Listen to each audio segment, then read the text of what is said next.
এখানেই সুন্দর, যেখানে প্রিয় মানুষটা অভিমানের মূল্য দেয়।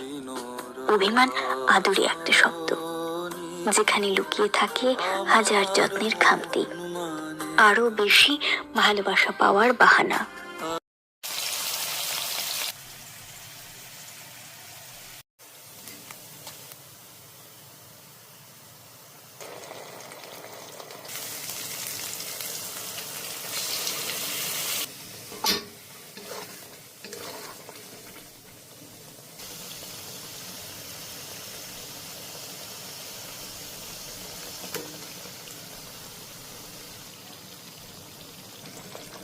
ভালোবাসা পাওয়ার বাহানা।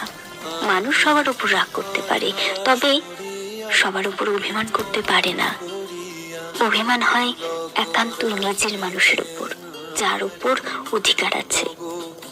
অধিকার বোধ থেকে অভিমানের জন্ম হয়। মানুষ তার সবচেয়ে কাছের কিংবা খুব শখের মানুষটার সাথেই সবচেয়ে বেশি অভিমান করে।